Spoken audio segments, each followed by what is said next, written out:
You are never too young or too old to reap the health benefits of yoga. Yoga, the Sanskrit word for union, is a practice that uses posture and breathing techniques to induce relaxation and to improve strength, and its health benefits may surpass those of any other activity. The word yoga means union in Sanskrit, the language of ancient India where yoga originated. We can think of the union occurring between the mind, body, and spirit. The yoga can be more accurately described by the Sanskrit word asana, which refers to the practice of physical posture or poses. এটা ওনার কিশোর মিত্রের বক্তা এবং বাকি যেটা আমাদের যোগাগুরু শ্রী অজিত ব্যানার্জি মহাশয় উনি আপনাদের। এবার আমি অনুরোধ করব আমাদের প্রেসিডেন্ট শ্রী অশোক দাশগুপ্ত মহাশয়কে যোগাগুরু শ্রী অজিত ব্যানার্জিকে অঙ্গবস্ত্র এবং পুষ্পস্তবক দিয়ে সম্বর্ধনা জানাবেন।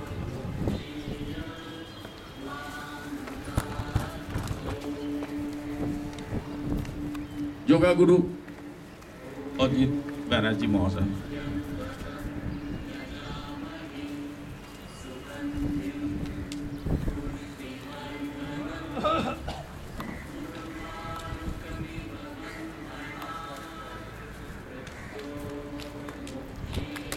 যোগাগুরু অজিত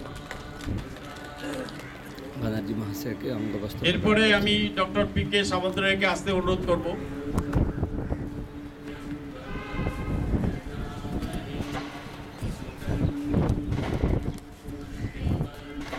উনি সিনিয়র স্পেশালিস্ট বিএনআর হসপিটালে সাইকিয়াট্রি গভর্নমেন্টে, উনিও আমার আপনাদের বক্তব্য রাখবেন।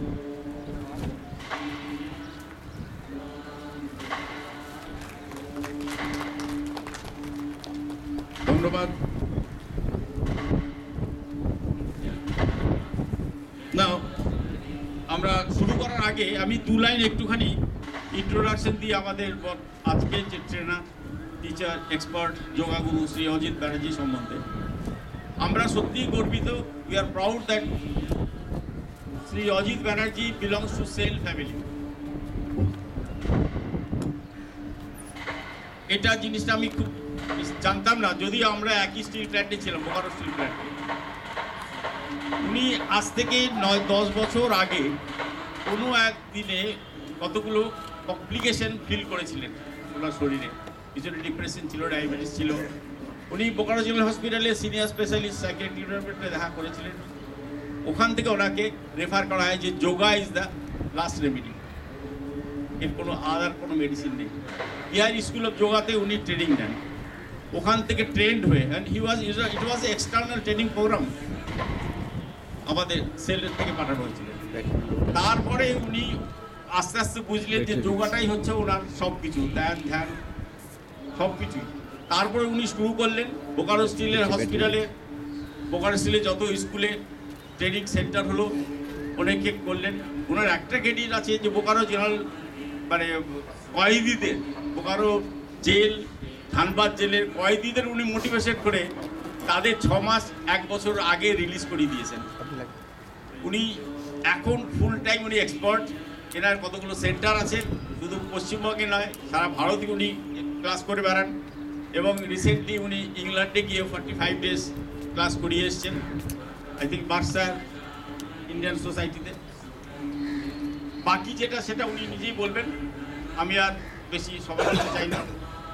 উনি শুরু করার আগে, ওনাকে মাইকটা দেওয়ার আগে আমি এবার অনুরোধ করব আমাদের ভাইস প্রেসিডেন্ট শ্রী প্রশান্ত মজুমদারকে ধন্যবাদ জ্ঞাপন করতে।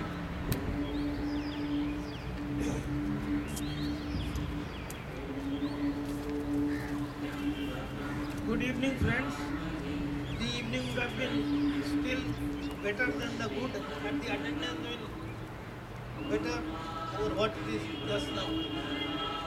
The SROA organized this yoga Shibir with a great hope that yoga has become a international phenomenon on the health front, and we tried to give lot of publicity and expected that lot of people would also be here to take benefit of this.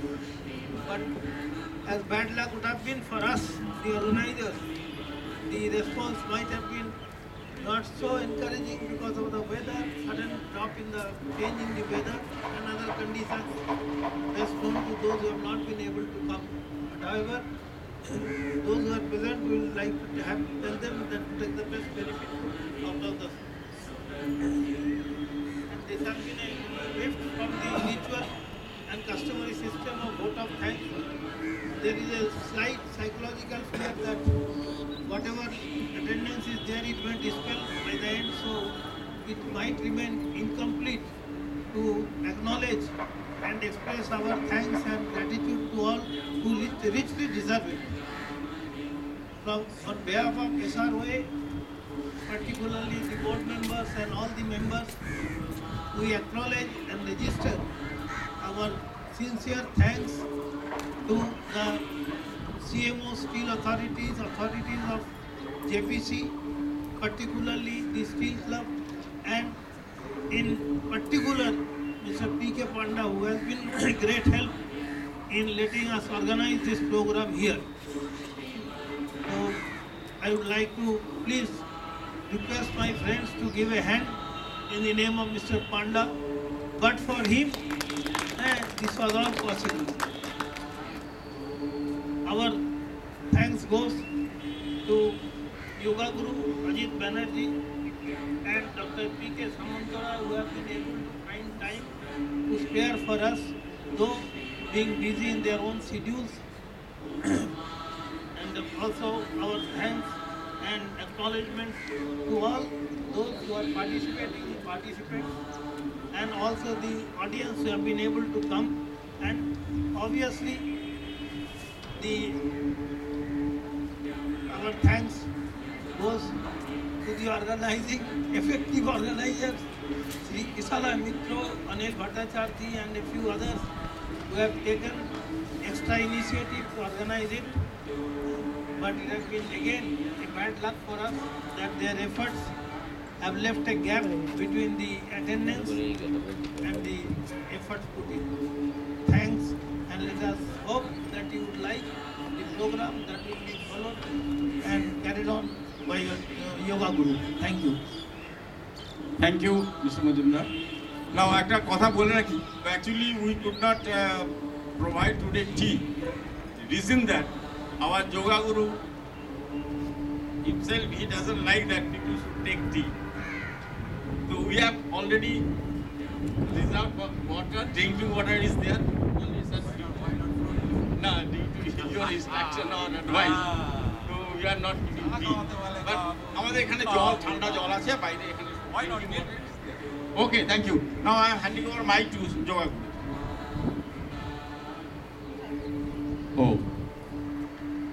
সবাইকে, আপনারা আমার দেবতা, আপনারা আমার ঈশ্বর।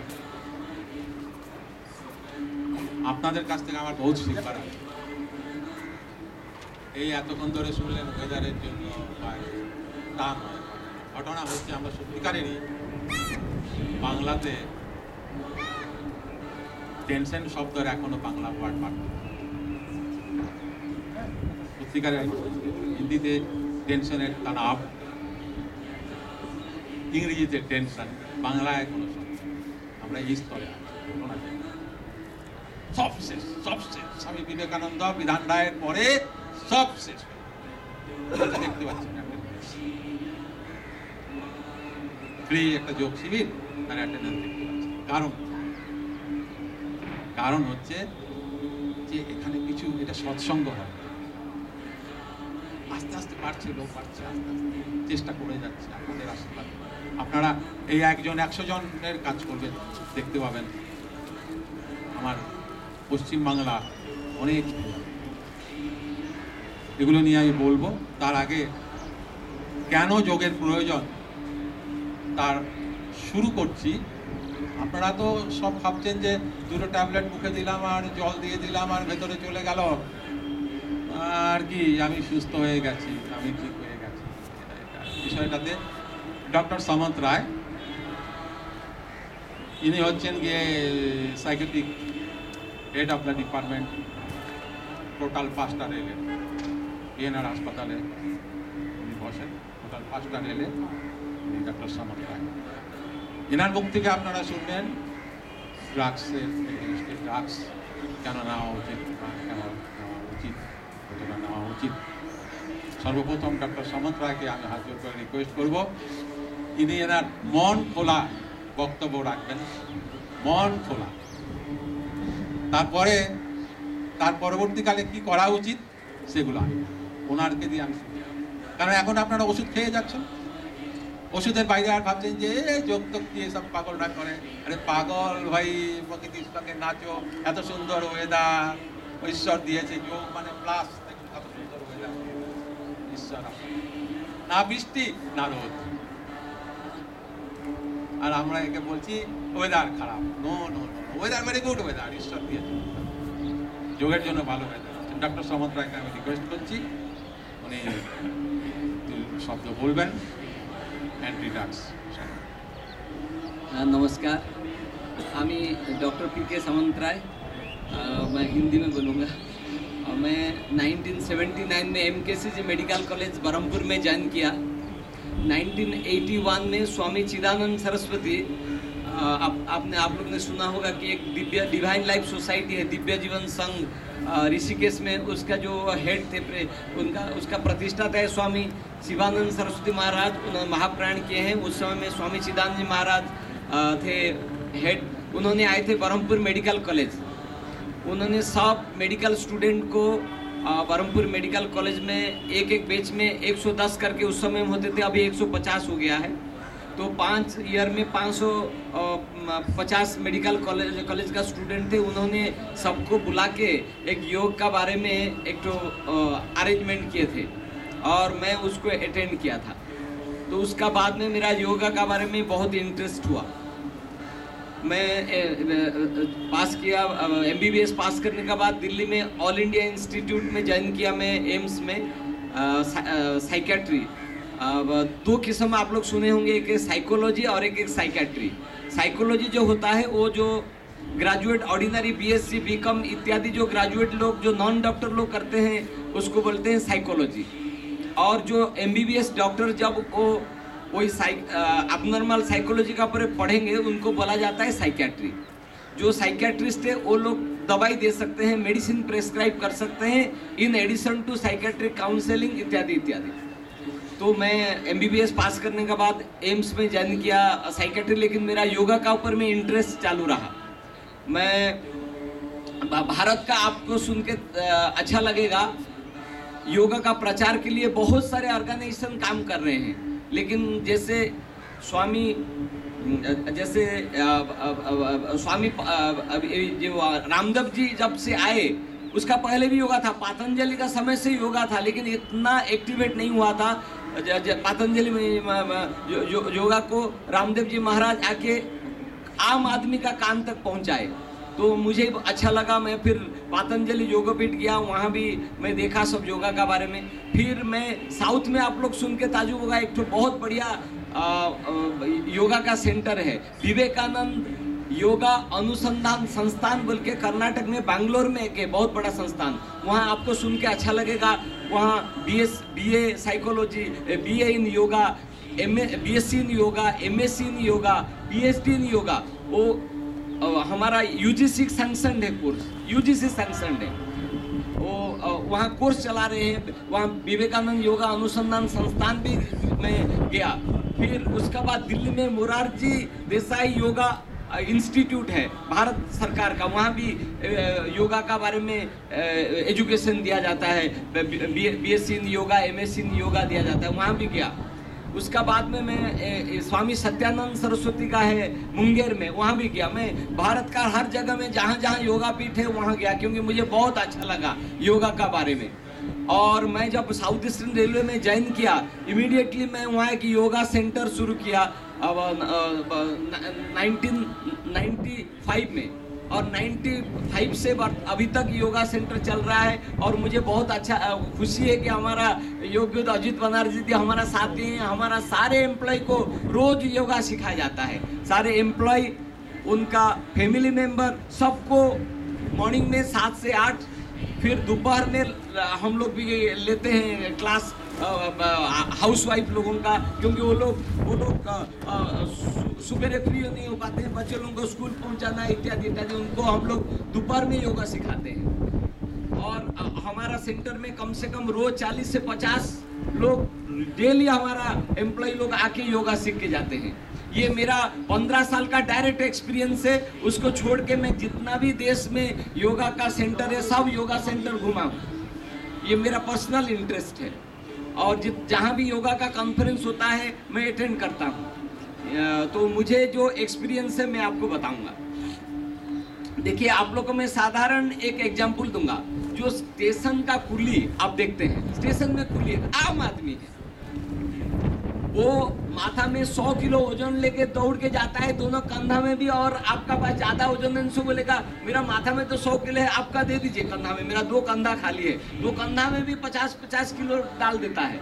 आप 5 kilo वजन पकड़ने से आपको नेक्स्ट दिन हाथ का दर्द शुरू हो जाता है। लेकिन देखिए स्टेशन का कुली 200 किलो वजन लेके आपका पहले दौड़ के स्टेशन में ट्रेन में पहुंचा देता है आपको। जब ट्रेन छूट जाता है, हम लोग सब समय में क्या करते हैं ना, लास्ट मोमेंट में हम लोग पहुंचते हैं जाम का वजह से। और देखेंगे स्टेशन का कुली कोई परवाह नहीं, आपका 200 किलो वजन लेके आपसे जल्दी पास पहुंचा देगा। क्यों? वो आपसे ज्यादा विटामिन नहीं खाता है, वो डॉक्टर से ज्यादा विटामिन का ज्ञान नहीं है। और दुर्भाग्यवश कुली का काम करता है क्योंकि पैसा नहीं है उसका पास। वो आपसे ज्यादा सुषम खाद्य नहीं खाता है, आपसे बढ़िया विटामिन का कैप्सूल उसका भाग्य में नहीं है। फिर भी वो क्यों 200 किलो वजन दौड़ा के पहुंचा देता है, उसको कंधा में दर्द नहीं होता, आपको हो जाता है। क्योंकि वो रेगुलर बचपन से या जिस समय में दुर्भाग्यवश उसको प्रोफेशन मिला, वो उसको प्रैक्टिस करना शुरू कर दिया। जब माथा में हम लोग को वजन रखते हैं, हमारा जो स्पाइनल मसल्स है वो इमीडिएटली स्ट्रांग होना शुरू करते हैं। अभी सॉफ्टवेयर का जमाना चल रहा है, आप सुन के ताजुब होगा, हम लोग बैंगलोर में एक स्टडी किए थे, 90% ऑफ सॉफ्टवेयर पर्सनल का नेक पेन और बैक पेन शुरू हो जाता है। क्योंकि सब समय में कंप्यूटर का पास बैठते हैं। सुबह 9 बजे उनका शुरू होता है, रात 11-12 बजे तक उनका प्रो चलते रहता है काम। दिन में सुबह उठ के दौड़ धाप करके मुंह में थोड़ा खाना डाल के भागते हैं ऑफिस। उनको कोई कसरत योगा करने का मौका नहीं मिलता है। उन लोगों को 40 साल का बाद हर सॉफ्टवेयर पर्सनल को सर्वाइकल स्पॉन्डिलाइटिस और लुम्बार स्पॉन्डिलाइटिस हो जाता है। क्यों? क्योंकि योगा नहीं करते हैं। स्टेशन का कुली योगा, उसको क्या आसन प्राणायाम पता नहीं है, लेकिन वो पार्टिकुलर स्पाइनल जितना और ये इसका शोल्डर मसल और बैक मसल का योगा का वो शुरू से शुरू हो जाता है नेचुरली, क्योंकि उसका वो जीवन ही बन जाता है। इसीलिए वो 200 किलो दौड़ के पहुंचा सकता है। तो इस देखिए मिस्टर इंडिया या सबसे मस्कुलर मैन कोई डॉक्टर नहीं बना है, क्योंकि इसका मतलब नहीं कि डॉक्टर का पास स्टेरॉइड का दवाई नहीं है या उसका पास अच्छा विटामिन नहीं है, नहीं। डॉक्टर सब जानता है क्या दवाई है, खा भी ले सकता है, लेकिन वो मिस्टर इंडिया मस्कुलर में नहीं बन सकता है जब तक वो रोज प्रैक्टिस नहीं करेगा। रोज प्रैक्टिस करने से ही आपको फायदा मिलेगा। तो ये जो योगा ऐसे चीज है, इसको खाली सुन लेने से कुछ फायदा नहीं होगा या टीवी में देख लेने से कुछ फायदा नहीं होगा। रोज यदि आप कम से कम आधा घंटा प्रैक्टिस करेंगे, आपको क्या फायदा होगा मैं बताता हूँ। अभी हम लोग हर समय में क्या ना, अभी जब से भारत में मेडिसिन का रिवॉल्यूशन शुरू हुआ, हर एक आदमी का मन में एक तो दवाई का ऊपर में विश्वास हो गया है। वो अच्छा बात है, वो कोई खराब बात नहीं है। कोई भी इन्फेक्शन को हम लोग दवाई से ही कंट्रोल करते हैं। कोई डायरिया हो रहा है, उसको हम लोग योगा प्रैक्टिस नहीं बता रहे हैं कि आप जाइए भाई ये योगा कर दीजिए, आपको 50 बार लूज मोशन 20 बार हो गया और ठीक हो जाएगा। मैं मानता हूँ सारे इन्फेक्शियस बीमारी के लिए दवाई जरूरत है, काफी भी बीमारी के लिए दवाई जरूरत है, लेकिन आपको स्वस्थ रहने के लिए कोई दवाई का जरूरत नहीं है। ये सही बात है। जैसे आपको काफी सारे बीमारी में बताऊंगा जिसके लिए दवाई का रोल बहुत कम है। जैसे आपका गर्दन में दर्द हो रहा है क्योंकि आप गर्दन का योगा नहीं प्रैक्टिस कर रहे हैं। कमर का दर्द हो रहा है, कमर का योगा प्रैक्टिस नहीं कर रहे हैं। लेकिन क्योंकि आपका ऊपर में एलोपैथी दवाई इतना अच्छा छाप छोड़ा है क्योंकि मैं नहीं बोलता हूं कि एलोपैथी से कोई फायदा नहीं होता है, काफी सारे इन्फेक्शियस डिजीज कंट्रोल हो गया है, काफी सारे बीमारी का ऊपर में हम लोग कब्जा कर लिए हैं, लेकिन स्वस्थ जीवन यापन करने के लिए योगा छोड़ के और कोई है नहीं। आप लोग क्या करते हैं, जब कमर में दर्द होता है, घाट में दर्द होता है, तुरंत ऑर्थोपेडिक स्पेशलिस्ट के पास पहुंचता है। अनफॉर्चुनेटली हमारा एमबीबीएस करिकुलम में कोई योगा का पाठ नहीं है, क्योंकि वो पूरा फॉरेन से एमबीबीएस करिकुलम हम लोग इंपोर्ट किए हैं, फॉरेन से इंपोर्ट कर लिए हैं। एमबीबीएस पहले था, उसको ब्रिटिश विभिन्न किस्म कंट्री से डायरेक्ट इंपोर्ट किया। उसमें योगा का भी रिसेंटली सरकार सोच रहा है कि एमबीबीएस करिकुलम में योगा का एक सब्जेक्ट बनाएगा। फिर भी बहुत सारे लोग रेजिस्ट कर रहे हैं, उसका कारण मैं डिस्क्राइब करने से और 1 घंटा चला जाएगा, वो कारण नहीं बताऊंगा। लेकिन ये गलत है कि हम लोग का एमबीबीएस जो डॉक्टर पढ़ते हैं, जो स्पेशलिस्ट होते हैं, उनको योगा का बारे में सबसे कम ज्ञान है, इसीलिए उन्होंने सही एडवाइस आपको नहीं दे पा रहे हैं। जब आपको गर्दन में दर्द के लिए पहुंचते हैं, कमर में दर्द के लिए पहुंचते हैं, आपको कोई सीरियस प्रॉब्लम है, तो वो क्या करते हैं, तुरंत आपको दवाई देना शुरू करते हैं। आपको सुन के ताजुब होगा, जो पेन किलर है वो पेन किलर नहीं है, पॉइजन है। जो ब्रूफेन, बोवेरान, आनाल्जिन, नोवाल्जिन इत्यादि इत्यादि जितना सारे अभी एटोरोकॉक्सिब इत्यादि इत्यादि जितना सारे पेन किलर हुआ है, वो सब पॉइजन है। उसको लिमिटेड पीरियड तक खाना चाहिए, एक्यूट फेज में ही पेन में खाना चाहिए, उसका बाद उसका रोल नहीं है। लेकिन हमारा जो बुद्धि है, पुराना विश्वास है कि दवाई का ऊपर में हम लोग क्या करते हैं, दवाई को लंबा देर तक खाते रहते हैं, क्योंकि उसमें दवा इमीडिएट रिलीफ मिलता है। तो उससे क्या नुकसान होता है, आप यदि पेन किलर को 6-7 दिन से ज्यादा खाएंगे, आपको गैस्ट्रिक अल्सर हो जाएगा। क्या करता है, पेन किलर स्टोमक का अंदर में जो एक म्यूकस मेम्ब्रेन है उसको डैमेज करता है, उसका अंदर म्यूकस कोटिंग को नष्ट कर देता है। तुरंत आपको क्या होगा, गैस्ट्राइटिस होगा। गैस्ट्राइटिस मतलब छाती जलन करेगा, खट्टा ढेकुर होगा, पेट का इस पोर्शन में दर्द करेगा। तो आप क्या करेंगे, आपको तो पता नहीं है दवाई से हो रहा है, आप फिर डॉक्टर के पास जाएंगे, वो इमीडिएटली क्या करेगा, उसके लिए एंटासिड और H2 रिसेप्टर ब्लॉकर्स दे देगा। वो देने का बाद उसका साइड इफेक्ट है एंटासिड का कॉन्स्टिपेशन, और कॉन्स्टिपेशन से आपको पाइल्स भी हो जाएगा। तो फिर आप पहुंचेंगे, फिर पाइल्स का दवाई देना शुरू करेगा। तो एक बीमारी खत्म करने के लिए जाते जाते आप काफी सारे बीमारी, मेडिकल साइंस का ये साइड इफेक्ट है, हम लोग बताते नहीं है, क्योंकि बताने से पेशेंट ही दवाई खाना छोड़ देगा इस सब चीज के लिए, ये मेडिकल सीक्रेट है। लेकिन आप कभी भी पेन किलर कोई दिया है कोई बीमारी के लिए, तो उसको एक्यूट पीरियड पास होने से तुरंत बंद करना है, मैक्सिमम 5 से 7 दिन से ज्यादा नहीं खाना है। तो फिर आप बोलेंगे फिर ये दर्द जाएगा कैसे, इस दर्द जाने के लिए एक ही उपाय है, योगा। जैसे सर्वाइकल स्पॉन्डिलाइटिस है, ये रिसर्च से प्रमाणित है, ये कोई अभी भारत सरकार इसका ऊपर में काफी रिसर्च कर रहे हैं, इंडिया गवर्नमेंट कर रहा है, लेकिन अभी दुर्भाग्य है कि ये मेडिकल करिकुलम में आने के लिए द्वंद में पड़ा हुआ है, और जरूर आएगा, क्योंकि इससे ज्यादा योगा से हेल्थ के लिए जितना ज्यादा फायदा है, दवाई से भी नहीं है। मतलब जो स्वस्थ रहने के लिए आदमी को, बीमार हो गए, डायरिया हो गया, आपको डिसेंट्री हो गया, निमोनिया हो गया, लिवर फेलियर हो गया, तब आपको दवाई का रोल है। लेकिन अनफॉर्चुनेटली मेडिकल साइंस में आप जाके डॉक्टर को बोलेंगे, डॉक्टर साहब मैं स्वस्थ हूँ, और ज्यादा स्वस्थ के लिए मुझे क्या दवाई करना चाहिए, बोलेंगे अरे आप तो स्वस्थ है, दवाई क्या करेंगे, जाइए, जब आप बीमार होंगे तब आ जाइए। ये क्यों बोलता है, क्योंकि उसका पास स्वस्थ को और स्वस्थ करने के लिए जो उपाय है उसको पता नहीं है। तो उसका एकमात्र उपाय है योगा। ये मेरा कम से कम लास्ट 25 साल का एक्सपीरियंस है, बता रहा हूँ। मैं जब 81 में पहले योगा का संस्पर्श में आया, भारत में जितना योगा संस्थान है सब जगह में गया, और मुझे बहुत खुशी है कि हमारा अजित बनर्जी साहब एक गृहस्थ योगा का प्रोग्राम शुरू किए हैं बंगाल में, क्योंकि हम लोग का सारे गृहस्थी है, और जब तक आप गृहस्थी को स्वस्थ नहीं रखेंगे, बंगाल को स्वस्थ रखना असंभव है।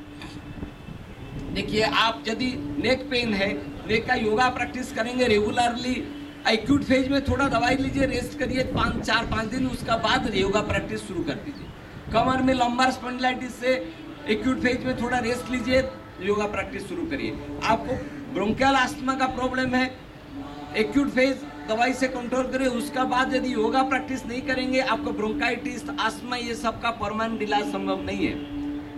पेट का सारे प्रॉब्लम के लिए, गैस्ट्रोइंटेस्टाइनल डिसऑर्डर के लिए भी एक्यूट फेज में दवाई लीजिए, लेकिन दवाई को ज़्यादा देर कंटिन्यू करने से उसका साइड इफेक्ट से आप परेशान हो जाएंगे। थोड़ा देर एक्यूट कंट्रोल के बाद योगा ही उसका इलाज है।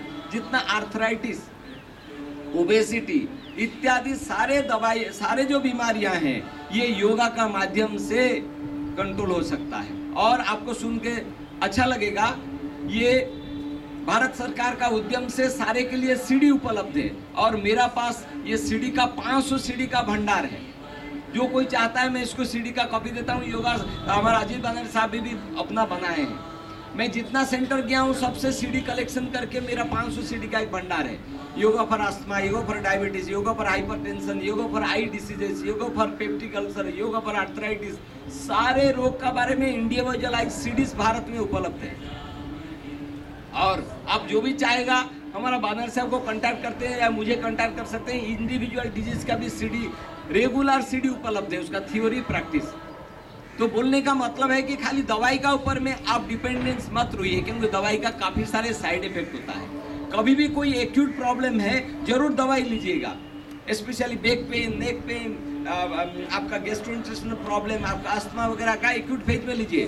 क्रॉनिक ब्रोंकल अस्थमा में भी आप दवाई का साथ में यदि योगा प्रैक्टिस करेंगे आपको फायदा दोगुना हो जाता है। हाइपरटेंशन, डायबिटीज इत्यादि में यदि आप दवाई एक्यूट फेज में लीजिए, और आपको मेंटेनेंस डोज तो करना पड़ेगा, क्योंकि कुछ क्रॉनिक डिसीज है जो कि योगा परमानेंट क्योर नहीं कर सकता, वो भी मानना पड़ेगा। जैसे सीरियस डायबिटीज है, आप नहीं बोल सकते हैं कि मैं योगा का माध्यम से सीरियस डायबिटीज में दवाई छोड़ सकता हूँ, लेकिन ये पाया गया है कि दवाई का डोज कम हो जाता है।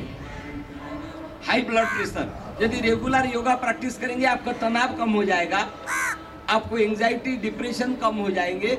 तो हाइपर टेंशन, जब टेंशन कम हो जाती है हाइपर टेंशन ऑटोमेटिक रिड्यूस हो जाता है। सपोज आप यदि अम्लो देखेंगे, एक पेशेंट ले रहे हैं अम्लोडिपिन 10 मिलीग्राम, एनालाप्रिल 10 मिलीग्राम, विलिप्रेस एक्सेल 10 मिलीग्राम, इतना सारा जो दवाई ले रहा है यदि वो लेगा शायद उसका जो 10 हो रहा है 2.5 भी हो सकता है। तो बहुत सारे दवाई कम हो जाती है, लेकिन ये मैं एडवाइस नहीं करूंगा कि आप योगा करके दवाई सब छोड़ दीजिए। लेकिन cervical spondylitis, lumbar spondylitis, arthritis इत्यादि दवाई संपूर्ण रूप से आप योगा प्रैक्टिस से छोड़ सकते हैं। सीरियस अस्थमा, आप दवाई से, योगा प्रैक्टिस से बहुत फायदा होगा, आपको दवाई बहुत कम हो जाएगा। तो इस सब का फायदा मेरा 25 साल का एक्सपीरियंस मेरा पास में है। और हमारा गार्डन रिच में मैं 15 साल से योगा रेगुलर चलाता हूँ। मेरा हॉस्पिटल में जो भी पेशेंट आता है मैं पहले स्क्रीनिंग करता हूँ, उसका बाद उसको अप्रोप्रिएट योगा प्रैक्टिस के लिए योगा टीचर रखा हुआ। और हमारा बानर साहब भी हम लोग को लास्ट 5 साल में मदद कर रहे हैं। इन्होंने सुबह 7 से 8 हम लोग को निःशुल्क पहुँच के सेवा कर रहे हैं। मैं इसीलिए बानर साहब का बहुत आभारी हूँ। इन्होंने भी हमारा कॉलोनी को स्वस्थ बनाने के लिए बहुत मदद किए हैं। और मुझे बहुत अच्छा लगता है आपका ऑफिसर्स एसोसिएशन ये एक इनिशिएटिव लिया है, लेकिन खाली सुन के घर चले जाने से कुछ फायदा नहीं होगा। और कोई भी उम्र में कर सकता है योगा। जैसे पीछे जो बैठे हुए हैं, मैं उन लोग से बात कर रहा था, काफी सारे बोल रहे थे हम तो योगा नहीं कर पाएंगे, ये असंभव है। कोई भी, मैं हमारा अस्पताल में जो हाथ पैर हिला नहीं सकता है पैरालिसिस पेशेंट, उसको योगा करा के हम लोग ठीक किए हैं। पैरालिसिस पेशेंट है और आर्थराइटिस जॉइंट उसका उठ नहीं रहा है, ये खाली मनोबल का जरूरत है, मानसिक शक्ति का जरूरत है। क्योंकि मैं मानसिक रोग का हेड ऑफ डिपार्टमेंट हूँ। मनोरोग में मेरा सबसे ज्यादा 25 साल का एक्सपीरियंस है। मैं देखा हूँ कि लोगों का रोगों का कारण उसका मन होता है। जब तक आप मन में नहीं ठान लेंगे कि मैं रोग से छुटकारा पाऊंगा, आदमी दोनों पैर नहीं रह के कितना काम कर लेता है, दोनों हाथ दोनों पैर नहीं रह के मुंह में तुली लगा के कितना बढ़िया काम कर लेता है। वो मन का शक्ति है। जब तक आप मन को स्ट्रांग नहीं करेंगे, आप कोई रोग से छुटकारा नहीं मिलेगा। मन को ताकत लगा के योगा प्रैक्टिस करके, डॉक्टर लोगों का सलाह रख के आप स्वस्थ कोई भी एज में हो सकते हैं। 90 साल का बुढ़ा भी योगा कर सकता है। तो ये मन को ताकत लगा के योगा रेगुलर प्रैक्टिस करने से कोई भी उम्र में अपना स्वास्थ्य आप इम्प्रूव कर सकते हैं और स्वस्थ रह सकते हैं। यही मैं आप लोगों का पास ये मेरा मैसेज, आप लोग मुझे इतना समय दिया इसलिए आपको मैं आभारी हूँ। आप लोग को धन्यवाद देता हूँ। अभी मैं स्टेज बानर से आपको दूंगा, वो आगे का बात बताएंगे। ও আমার তো অর্ধেক ভগবান পেছনে, আমার থেকে দূরে। মা